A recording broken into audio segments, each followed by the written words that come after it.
Bismillahirrahmanirrahim. Assalamualaikum warahmatullahi wabarakatuh. Bapak-bapak, ibu-ibu, mas-mas, mbak-mbak, khususnya adik-adikku sekalian yang dirahmati Allah dimanapun Anda berada. Kembali di IIP Channel bersama saya, IIP Wijayanto. Kali ini kita akan membahas tema agar mantan menjadi orang yang paling bersedih setelah berpisah denganmu.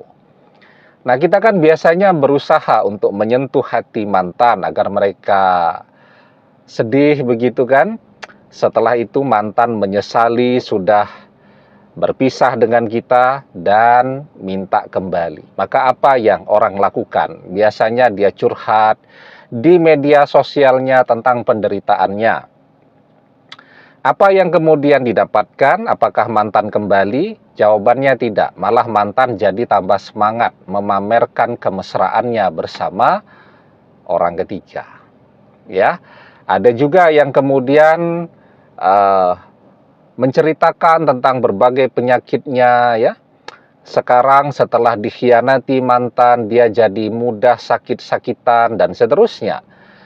Apa yang terjadi? Apakah kemudian mantan akan tersentuh, datang, ya, bawa oleh-oleh makanan dan minta untuk kembali bersama? Jawabannya kan juga tidak, ya.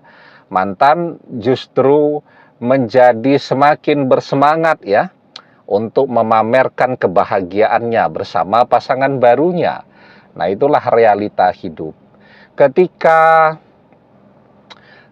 orang mencoba menyentuh hati seseorang dengan strategi seperti ini, itu tidak akan membuat orang tersentuh, justru akan membuat orang merasa beruntung, ya, berpisah. Aduh, untung aja tuh pisah dengan dia, ternyata penyakitan, ya, ternyata mudah sakit dan seterusnya. Aduh, untung saja berpisah dengan dia, ternyata dia sekarang bangkrut, pengangguran dan seterusnya. Nah, jadi ya, memang banyak sekali terjadi di dalam perpisahan itu. Apalagi kalau perpisahan itu diawali dengan pengkhianatan terlebih dahulu. Mantan mengkhianati kita. Setelah perpisahan itu terjadi, dia kemudian justru merasa bahwa kita adalah pesaingnya, kompetitornya. Maka banyak orang setelah berpisah itu jadi bersaing seperti itu. Apapun yang kita lakukan, dia merasa harus bisa dapat lebih dari kita. Dan ketika dia melihat bahwa setelah berpisah itu kita mengalami banyak kemunduran, itu akan membuat dia, orang tuanya yang menginginkan perpisahan itu juga mungkin merasa lebih bahagia. Nah, karena itu kalau kita ingin mantan jadi sedih, itu bukan dengan menceritakan curhat tentang penderitaan kita, tabungan kita habis dan seterusnya. Yang begitu-begitu cukup menjadi rahasia kita, jangan pernah diceritakan. Karena ketika mantan tahu bahwa setelah dia mengkhianati kita, itu membuat kita menjadi ambruk, menjadi tidak punya apa-apa dan seterusnya. Itu akan membuat dia semakin sempurna kebahagiaannya.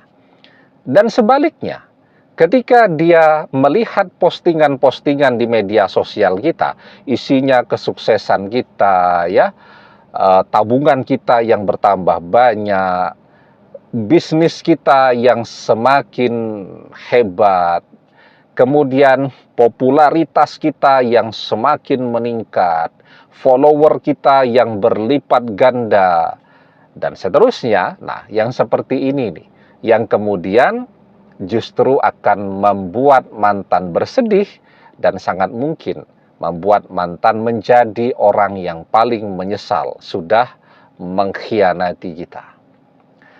Maka di dalam surat Ali Imran ayat yang ke-120 kita diajarkan, intamsaskum hasanatun tasukhum wa intusibkum sayyi'atun yafrahu biha.